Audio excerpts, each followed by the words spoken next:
السلام علیکم ورحمۃ اللہ وبرکاتہ۔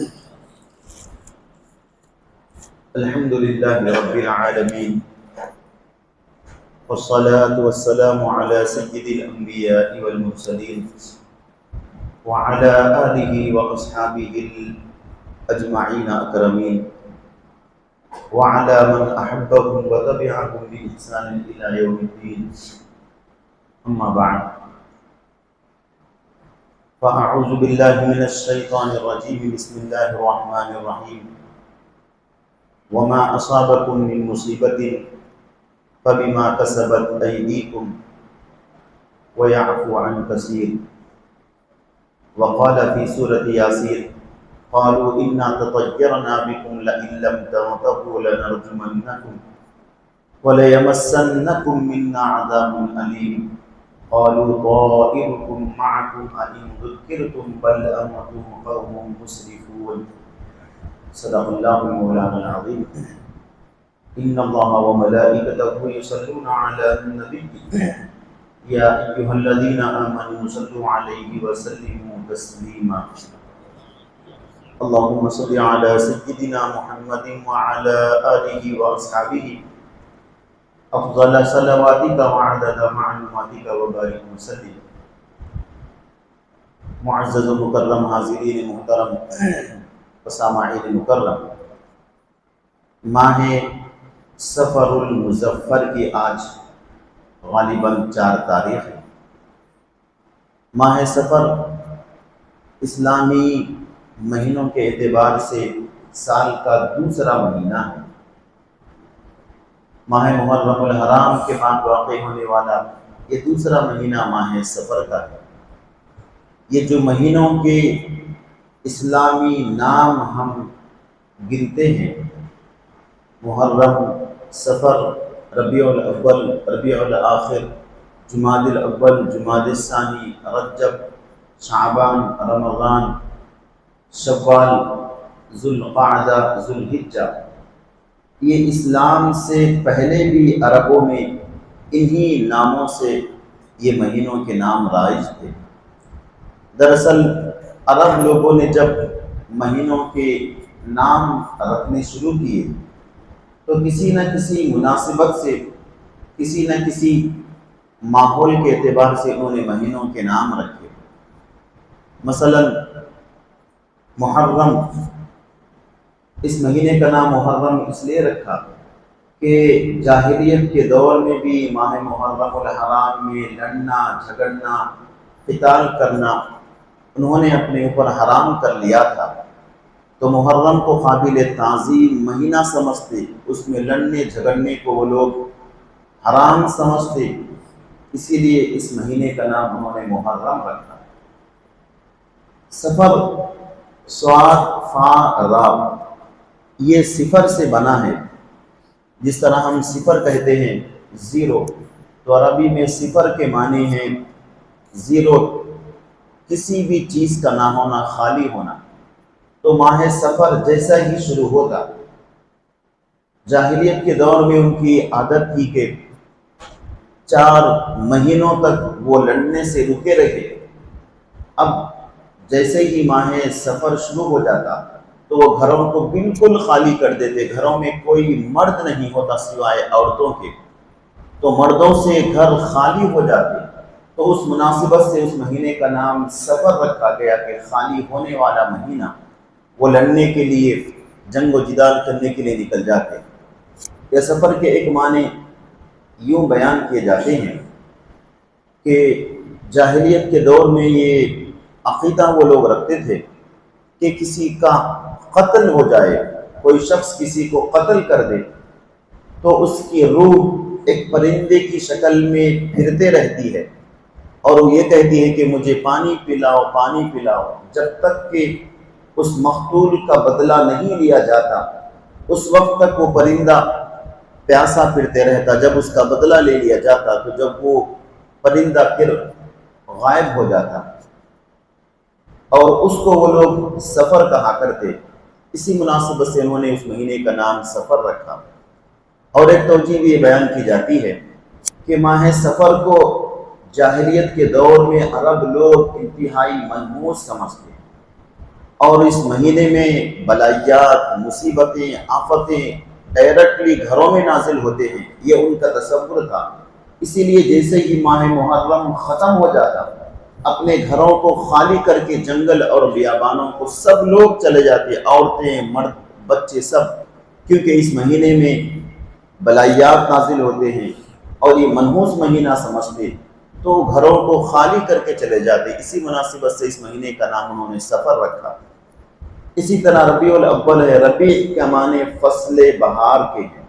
جب یہ مہینے کا نام رکھنے کا وقت آیا تو وہ بہار کے مہینوں کا ابتدائی ایام چل رہے تھے، تو انہوں نے اس کا نام رکھا ربیع الاول، فصل بہار کی پہلی فصل یا پہلی بہار۔ پھر ربیع الثانی، جب انہوں نے مہینے کا نام رکھنے کا ارادہ کیا تو بہار کا دوسرا سیشن شروع ہو چکا تھا، تو انہوں نے ربیع الثانی رکھا کہ فصل بہار کی دوسری فصل۔ اسی طرح جمادی الاول، جمادی الاخر یہ ہیں۔ لیکن اسلام آنے کے بعد ان مہینوں کو اسلام نے باقی رکھا، لیکن اس کی صفتوں کو تبدیل کر دیا۔ انہوں نے صرف محرم، سفر، ربیع الاول، ربیع الاخر اس طرح رکھا تھا۔ اسلام نے محرم کے ساتھ الحرام کا لفظ اضافہ کر دیا، محرم الحرام۔ یہ محرم حرمت و تعظیم والا مہینہ ہے۔ سفر المظفر، مظفر کے معنی کامیابی والا، مظفر کے معنی خوشخبریوں والا مہینہ۔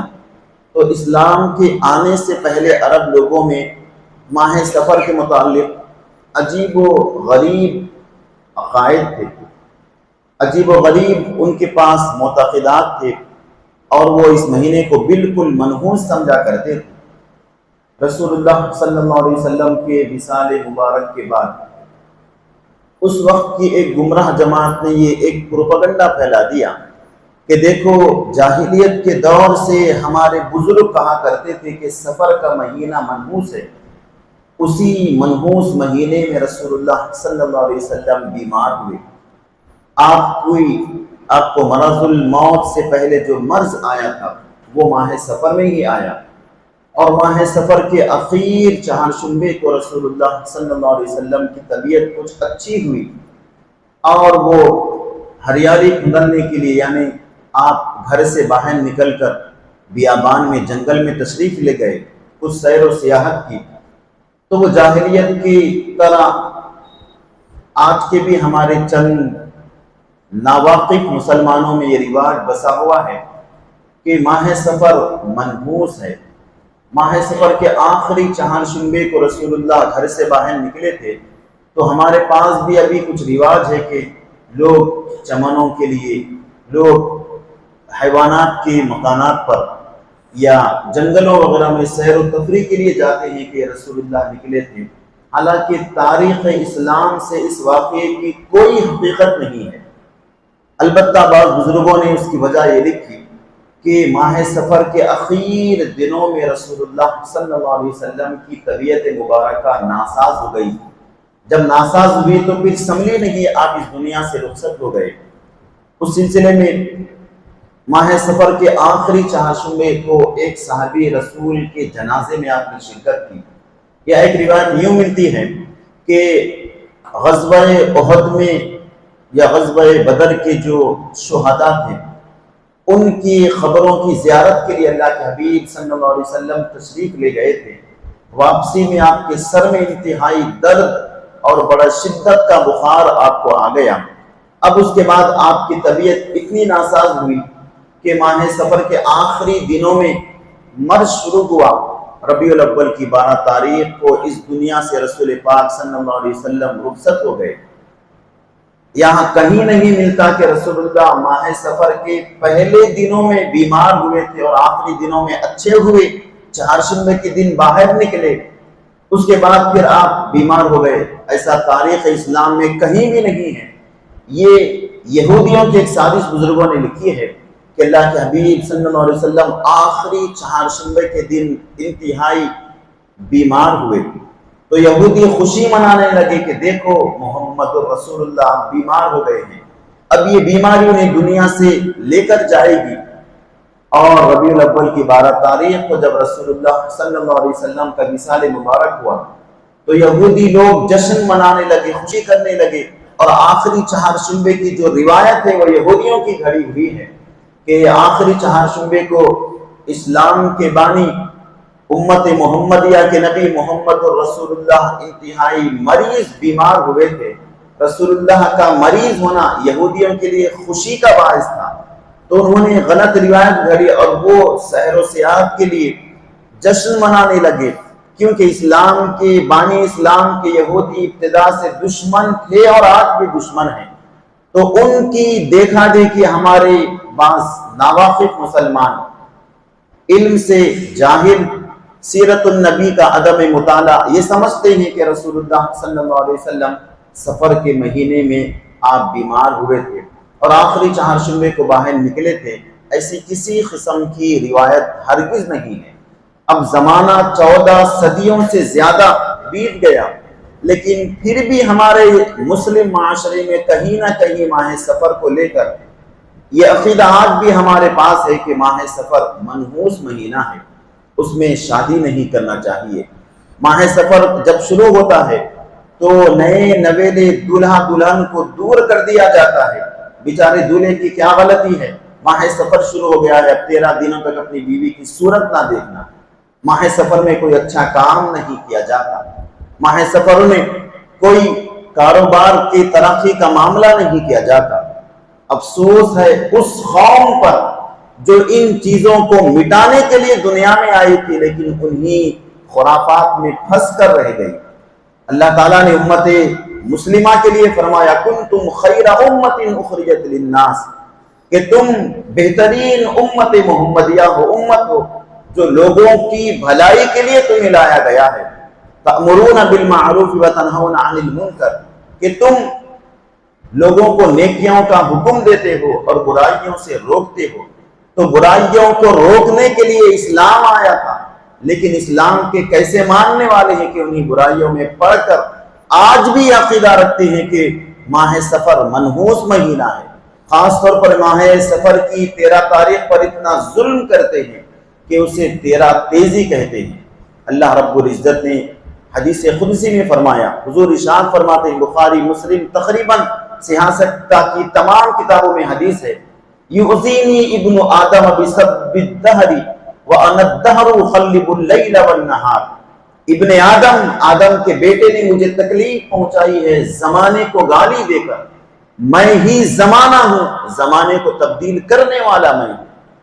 اگر کوئی ماہ سفر کو منحوس سمجھے تو اللہ رب العزت کی ذات کو ناراض کر رہا ہے، کیونکہ تمام مہینوں، تمام دنوں اور تمام لمحات کا پیدا کرنے والا اللہ رب العزت ہے۔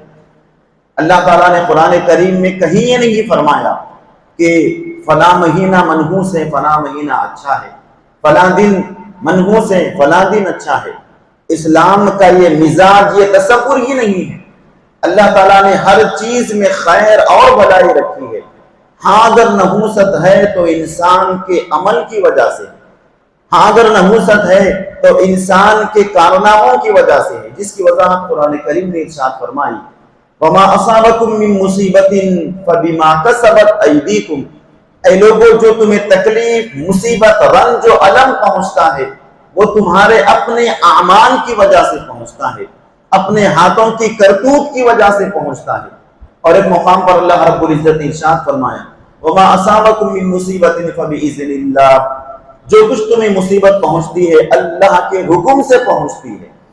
سورہ یاسین میں جب اللہ کے پیغمبر ایک بستی میں ان کو دین کی دعوت دینے کے لیے گئے تو پورے بستی والوں نے کہا کہ قالوا انا تطیرنا بکم، کہ ہم تم سب کو منحوس سمجھتے ہیں۔ قالوا، اللہ کے ان نیک بندوں نے کہا، طائرکم معکم، تمہاری نحوست تو تمہارے ساتھ ہے، نحوست ہم میں نہیں ہے۔ تو منحوس سمجھنا، بدشگونی لینا، بدفعلی لینا اسے کہتے ہیں کہ انسان کسی جگہ کو، کسی دن کو، کسی شخص کو منحوس سمجھ لے۔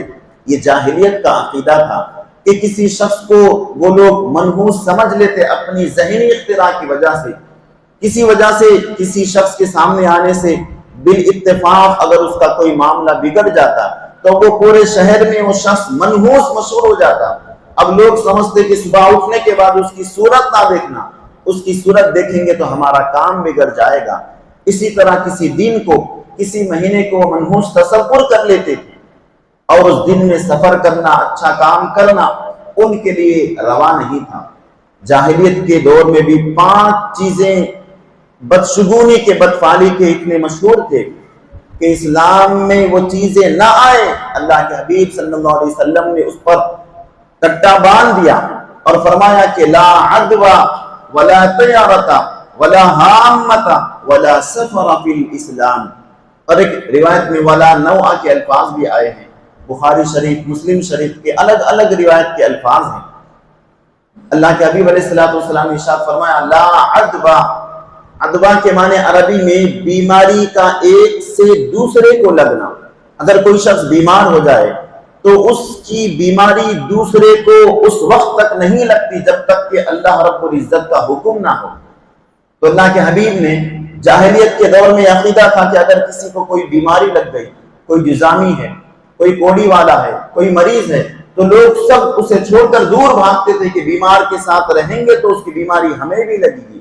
اللہ کے حبیب نے عقیدے کو رد کرتے ہیں فرمایا لا عدوى، بیماری متعدی نہیں ہوتی، بیماری نہیں لگتی۔ اب زمانہ آگے چلنے کے بعد اللہ کے حبیب علیہ الصلوۃ والسلام کی نگاہیں قیامت کے قریب تک بھی دیکھ رہی تھی۔ آپ نے فرمایا فر من المجذوم، جزامی شخص سے تم بھاگو جیسے شیر سے بھاگتے ہو۔ اس لیے فرمایا کہ جزام کا مرض ایک دوسرے کو منتقل نہیں ہوتا، کوئی بھی بیماری کسی بیمار کی وجہ سے دوسرے بیمار کو نہیں لگتی۔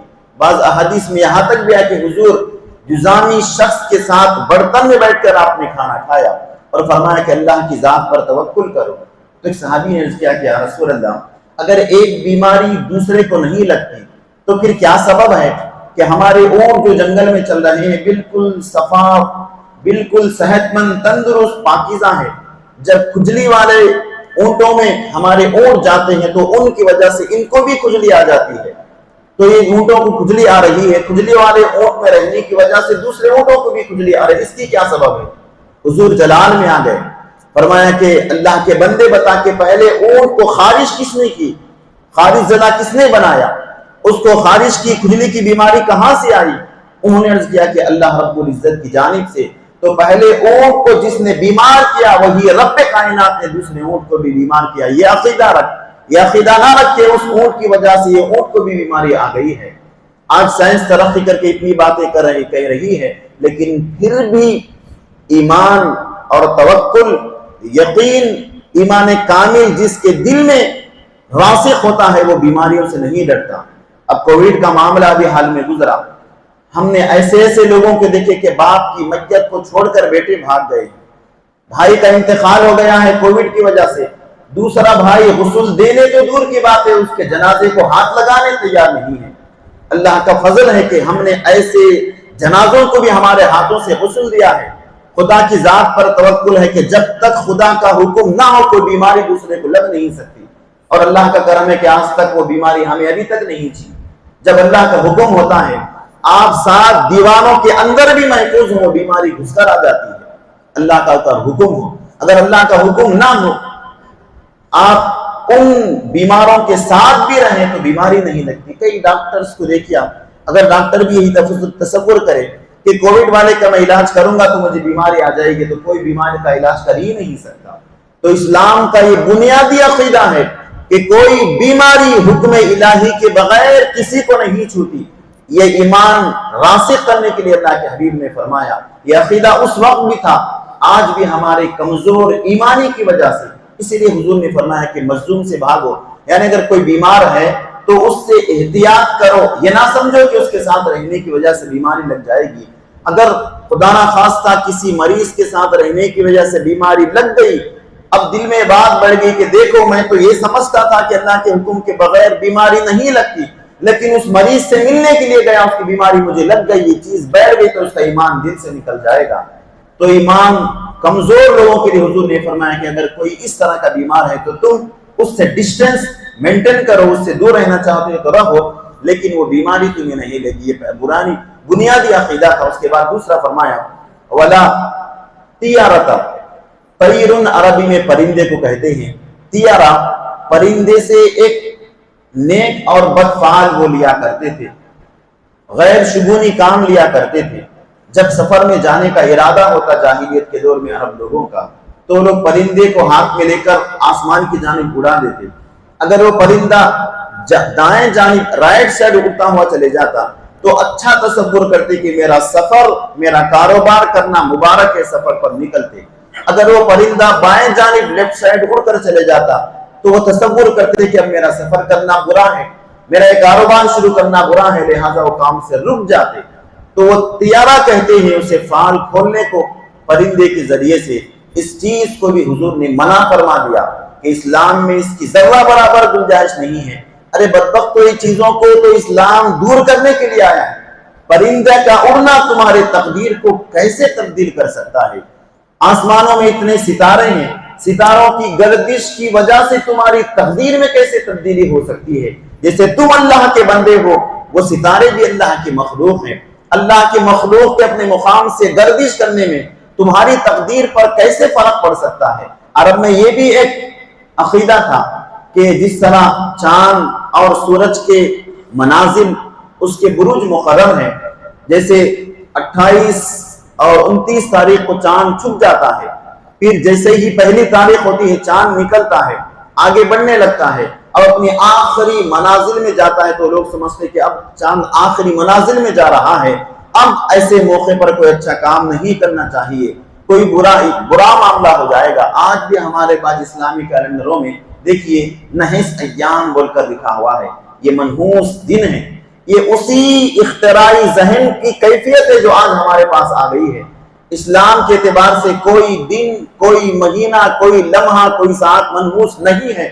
منحوس ہر وہ دن ہمارے لیے ہے جس میں اللہ کی نافرمانی کرے، ہر وہ دن ہمارے لیے منحوس ہے جس میں اللہ کی عبادت نہ کرے، اللہ کی معصیت کرے، وہ ہمارے لیے منحوس ہے۔ تو حضور نے یہ بھی ارشاد فرمایا اگر نحوست ہوتی تو 3 چیزوں میں ہوتی۔ اسلام کی نظریے کے اعتبار سے کسی چیز میں نحوست نہیں، اگر ہوتی تو 3 چیزوں میں ہوتی۔ ایک عورت میں ہوتی، ایک سواری میں ہوتی اور ایک گھر میں ہوتی، لیکن ان 3 چیزوں میں بھی نحوست نہیں ہے۔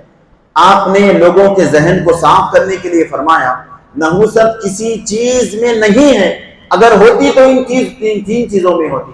اب دماغ میں کہیں نہ کہیں بات آتی ہے کہ حضور نے 3 چیزوں کو خاص کیوں کیا؟ ہو سکتا ہے عورت منحوس ہوتی ہوگی، ہو سکتا ہے کہ گھر میں نحوست ہوگی، ہو سکتا ہے کہ سواری میں نحوست ہوگی۔ اس وجہ سے فرمایا کہ عام طور پر ان 3 چیزوں کی وجہ سے کبھی انسان دنیاوی اعتبار سے پریشان ہو جاتا ہے۔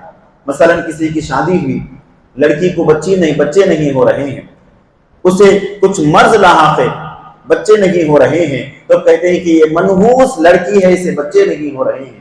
یہ اتفاق سے شادی ہو کر دلہن کسی دوسرے گھر میں گئی، اس کے جانے کے چند دنوں کے بعد سسرے کا انتقال ہو گیا، اب انگلی اٹھا کر کہتے ہیں کہ دیکھیے اس کے آنے کی وجہ سے اس کی موت ہوئی ہے، چند دنوں کے بعد ساس کی موت ہو جائے تو یہ بہو گھر کے لیے منحوس ہے کہ اس کے آنے کے بعد ساس سسرے کا انتقال ہو گیا۔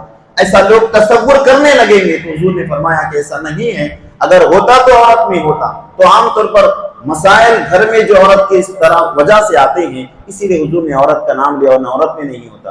اس کی مثال ایسے ہی جیسے حضور نے ارشاد فرمایا لو کان بعدی نبی لکان عمر، اگر میرے بعد بھی نبوت کا دروازہ کھلا ہوا ہوتا، کوئی نبی آتے تو عمر بن خطاب ہوتے۔ اب بتائیے ہمارے نبی کے بعد بھی کوئی نبی ہے؟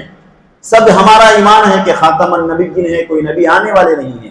اسی طرح بیماری کوئی نہیں ہے، اگر ہوتی تو ان 3 چیزوں میں ہوتی۔ اب سواری انسان لے کر چلا، اتفاق سے آپ کا گاڑی کا ٹائر پنکچر ہو گیا یا پیٹرول ختم ہو گیا، اب آپ کو مشقت تو ہوگی، کم سے کم پیٹرول پمپ تک آپ کو ڈھکل کر لے جانا پڑے گا۔ تو اللہ کے حبیب نے فرمایا کہ وہ مشقت کی وجہ سے تمہارے دل میں خیال آئے گا کہ منحوس گاڑی ہے، اس کی وجہ سے میرا کام خراب ہو گیا۔ گاڑی منحوس نہیں ہے، وقت کا معاملہ ہے، گاڑی کو اس طرح کا معاملہ ہونا تھا۔ تو عموماً پریشانی گاڑی کی وجہ سے بھی لاحق ہوتی ہے، گھر کی وجہ سے بھی۔ کسی گھر میں آپ گئے، کبھی اتفاق سے ایسا ہوتا ہے کہ کسی گھر میں آپ چلے گئے تو اسی سال یا اسی مہینے میں یا اسی دن آپ کے کاروبار میں کچھ نقصان ہو جائے، کسی کا انتقال ہو جائے، تو انسان تصور کرنے لگتا ہے کہ وہ گھر میں جانے کی وجہ سے میرے کاروبار میں خرابی آئی ہے، وہ گھر منحوس ہے۔ نہ گھر منحوس ہے، نہ آپ کی سواری منحوس ہے، نہ گھر کی عورت منحوس ہے۔ منحوس ہے تو تمہارا ایمان منحوس ہے، تمہارا عقیدہ مضبوط ہے۔ منحوس ہے انسان کا عقیدہ، ایمان مضبوط ہو تو یہ چیزیں انسان کو لاحق نہیں ہوتی۔ تو دوسری چیز تھی طیارہ، پرندہ۔ اس کے بعد حضور نے فرمایا ولا حامۃ، اور حامہ بھی اسلام میں کوئی چیز نہیں ہے۔ حامہ کے کئی معنی محدثین کرام نے بیان فرمائے ہیں۔ عربی زبان میں حامہ کے ایک معنی الو کے آتے ہیں۔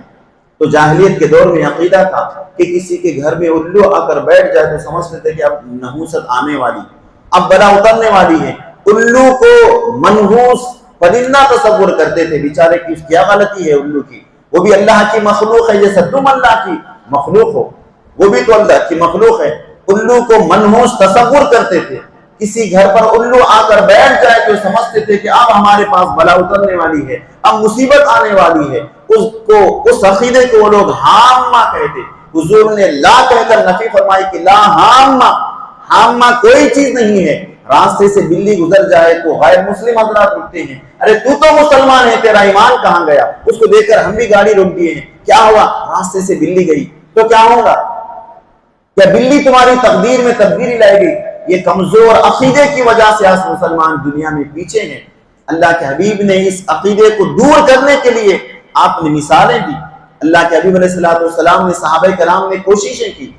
سوچئے ایسا عرب کا معاشرہ کہ ہر چیز کی وہ لوگ پوجا کرتے، جس کے دل میں توحید مضبوطی سے راسخ ہوتی ہے وہ اللہ کے علاوہ کسی سے نہیں ڈرتا۔ جو جانوروں کی، پتھروں کی، درختوں کی، پانوں کی، جھاڑوں کی پوجا کرتے رہتا ہے وہ ہمیشہ لوگوں سے ڈرتے رہتا ہے، وہ بزدل قوم ہوتی ہے، چاہے وہ یہاں کی ہو، کسی اور قوم کی، کسی اور مقام کی ہو۔ جو ایک خدا کو مانتا ہے، خدا کی عبادت کرتا ہے، توحید کا عقیدہ ہے، وہ کسی سے نہیں ڈرتا۔ تو ہمارے دل میں اگر ڈر آ رہا ہے کہ میں یہ دن میرے بیٹی کی شادی کروں گا تو ٹوٹ جائیں گی، اپنے ایمان کو مضبوط کرنے کے لیے تمہیں ضروری ہے اس عقیدے کو دور کرو۔ اسی طرح عرب کے ماحول میں گائے کو بہت مقدس سمجھا جاتا تھا۔ حضرت موسیٰ علیہ السلام کے زمانے میں کہ اس کو اگر کچھ ہو جائے، کچھ کہیں تو ہمارا معاملہ ختم ہو جائے گا، تو اللہ رب العزت نے سورہ مکمل نازل فرمایا، حکم دیا فَتَذْبَحُوا بَقَرَةً، گائے کو ذبح کرو۔ حالانکہ کھانے کا معاملہ الگ ہے، تو سمجھتے تھے کہ اگر ہم اس کو ذبح کریں گے تو ہم پر مصیبت آ جائے گی۔ اللہ نے حکم اس لیے دیا کہ تمہارا عقیدہ درست ہو جائے۔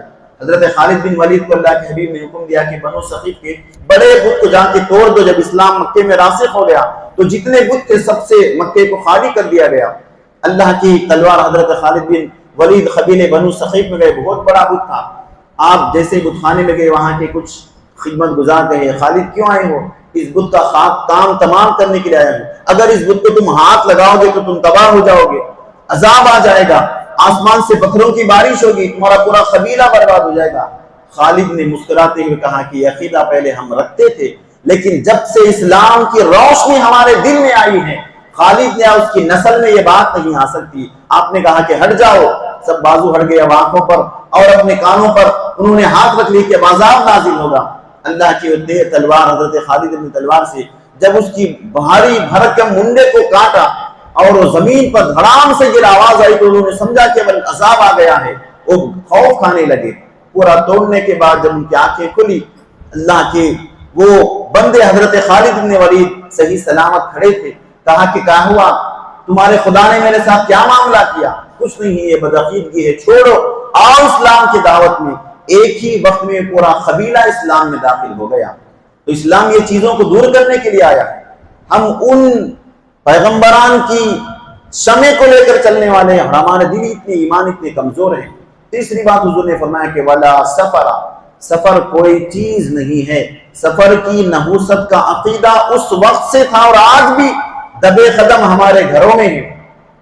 سفر کی 13 تاریخ آ گئی، رات میں سر کے سرانے انڈے تیل لگتے ہیں کہ بلائیات اترتے ہیں تو انڈوں میں اتریں گے، تیل میں اتریں گے، صبح اترنے کے بعد اسے صدقہ کر دیا جاتا ہے۔ اور جب بچپن میں ہم مدرسے میں پڑھتے تو صبح جیسے ہی سفر کی 13 تاریخ ہوتی، ہر گلی کوچوں میں آواز آتی کہ 13 تیزی کرو، 13 تیزی کے جو صدقہ ہے ہمیں کرو۔ شاید آج ہوتا ہے یا نہیں ہوتا ہے معلوم نہیں ہے، لیکن اس دور میں بہت معاملہ تھا۔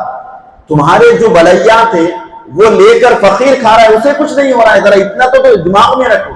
تیل انڈے سرانے رکھ لیے ہیں، صبح میں صدقہ کر رہے ہیں، تمہارا صدقہ تمہاری بلا، وہ دوسرا کھا رہا ہے تو اسے کچھ نہیں ہو رہا ہے، یہ کیا بات ہے؟ اگر بلا ہے تو تمہیں بھی پہنچنا تھا. تو یہ تیرا تیزی کرنا، یہ صدقے کی طریقہ اسلام میں نہیں ہے. ہاں صدقہ کرنے کی تائید اور صدقہ کرنے کی تاکید حضور نے ارشاد فرمائی ہے، الصدقۃ تطفئ البلاء، صدقہ کرنے سے تمہارے بلائیات رد ہوتے ہیں اور صدقہ کرنے سے بری موت سے تم بچتے ہو. تو صدقے کا یہ طریقہ نہیں کہ رات میں سوتے وقت سرانے انڈے اور تیل رکھے. صدقے کا مطلب یہ ہے کہ ضرورت مند کو اس کی ضرورت کی چیز دیں، یہ صدقہ ہے. تو اسلام میں سفر کا مہینہ منحوس کا جو رواج آج بھی کہیں پایا جاتا ہے وہ اس دور میں تھا. حضور نے ارشاد فرمایا لا سفر فی الاسلام، سفر اسلام میں سفر کا مہینہ منحوس نہیں ہے. بلکہ آگے دیکھتے جائیے، سفر کے مہینے میں ہی اللہ کے حبیب نے اپنی لخت جگر فاطمۃ الزہرا کا نکاح شیر خدا حضرت علی سے فرمایا ہے. اس سے بڑھ کر بہترین نکاح کچھ ہو سکتا ہے؟ تو اس نبی کا ماننے والا ہے جس نبی نے اپنی بیٹی کی شادی علی کے ساتھ سفر کے مہینے میں کر کے بتایا کہ مہینہ منحوس نہیں ہے، یہ مہینہ برکت والا ہے. اور ماہ سفر میں مسلمانوں نے کتنے ہی جنگیں، روم، قیصر و کسرا، شام، یمن اور رومیوں کے خلوں کو فتح کیا ماہ سفر میں. اور ایک بات بھی سنی، اللہ کے حبیب صلی اللہ علیہ وسلم جب مکے سے مدینے کے جانب روانہ ہوئے ماہ سفر میں آپ نے سفر فرمایا. دیکھیے ربیع الاول کی 12 تاریخ کو مدینہ آپ پہنچے، آپ کا سفر مکے سے سفر میں شروع ہوا. اللہ کے حبیب عقیدہ دینا چاہتے ہیں کہ سفر کے مہینے میں سفر کرنے سے ناکامی نہیں بلکہ کامیابی ملتی ہے. اسلام کی آج جو روشنی ہے وہ اسی سفر ہجرت کی وجہ سے ہے. اللہ کے حبیب مکے کو چھوڑ کر جب مدینے میں آئے، اسلامی سلطنت مسلمانوں کو مل گئی، وہیں سے دنیا کے کونے کونے گوشے گوشے میں اسلام پھیلنا شروع ہو گیا. اگر سفر کے مہینے میں سفر کرنا منحوس ہوتا تو اللہ کے حبیب کا سفر ہجرت ناکام ہوتا. لیکن کامیابوں کی داستانیں رقم کر رہا ہے تو اپنے ایمانوں کو مضبوط کرنے کی ضرورت ہے. اور یہ عقیدہ جو بچپن سے پڑھتے آئے ہیں، والقدر خیرہ وشرہ من اللہ تعالی، ہر تقدیر کی اچھائی اور برائی اللہ کے ہاتھ میں ہے، نہ کسی دن میں ہے، نہ کسی مہینے میں ہے، نہ کسی شخص میں ہے، نہ کسی جگہ میں ہے. کوئی جگہ، کوئی دن، کوئی مہینہ، کوئی شخص منحوس نہیں ہے. ہاں وہ دن ہمارے لیے منحوس ہے جس میں ہم اللہ کی نافرمانی کریں. وہ دن ہمارے لیے نحوست والا ہے جس میں ہم نمازیں ادا نہ کریں. وہ دن ہمارے لیے نحوست والا ہے جس میں ہم اسلام کے اصول کی دھجیاں اڑا دیں. ورنہ نحوست اسلام کے تصور میں نہیں رکھی گئی ہے. تو شادی کرنے کے لیے اور اچھا کام کرنے کے لیے ربیع الاول کا انتظار نہ کریں. اللہ کے حبیب نے فرمایا کہ 4 چیزوں میں دیر نہ کرو. جب جنازہ حاضر ہو جائے، جب بچی بالغ ہو جائے، جب نماز کا وقت آ جائے تو ان چیزوں کے ادا کرنے میں تاخیر نہ کیا کرو. بچی بالغ ہو گئی ہے، اس کے لیے اس کے لائق رشتہ مل گیا ہے، سفر ربیع الاول، ربیع ثانی، رجب کا انتظار نہ کرو، جلدی سے نکاح کر دو، اللہ رب العزت برکت عطا فرمائے گا. تو آج کی گفتگو کا پورا خلاصہ یہ ہے، نہ ماہ سفر منحوس ہے، نہ ماہ سفر کی 13 تاریخ میں نحوست ہے، نہ اس طرح کے عقیدہ رکھنے والا مسلمان ہو سکتا ہے. اسلام ان چیزوں کو دور کرنے کے لیے آیا ہے. جس کے دل میں یہ چیزیں ہوتی ہیں اس کے دل میں اللہ کا خوف اور اللہ کا توکل اور کامل ایمان نہیں آ سکتا. جس کے دل میں مضبوط ایمان ہوتا ہے وہ صرف خدا سے ہی ڈرتا ہے، اسی کو کارساز حقیقی تصور کرتا ہے. جو جانوروں سے، درختوں سے، پتوں سے، جھاڑیوں سے اور ان سے ان کو خدا ماننے والا ہے وہ ڈرپوک ہوتا ہے. دنیا کی ڈرپوک قوم وہ ہے جو 50 خداؤں کو ماننے والی ہے. دنیا کی بہادر قوم وہ ہے جو ایک خدا کا ایمان رکھنے والی ہے. ایک خدا کا ایمان رکھنے کے باوجود یہ دبے قدم جو چیزیں آئی ہیں وہ ایمان کو کمزور کیے ہوئے ہیں. اللہ رب العزت کی بارگاہ میں دعا ہے کہ رب کریم ہم سب کے ایمان کو مضبوطی عطا فرمائے، ہماری توہم پرستیوں اور بدشگونی بدفعالی کی عادتوں کو دور فرمائے. مولا جس طرح تو نے ایمان و اسلام پر ہمیں استقامت عطا فرمائی ہے اسی طرح ہمیں ایمان و اسلام پر موت عطا فرما اور بوقت اخیر ہماری زبانوں پر کلمہ طیبہ لا الہ الا اللہ محمد رسول اللہ کو جاری فرما دی. وآخر دعوانا الحمدللہ رب العالمین.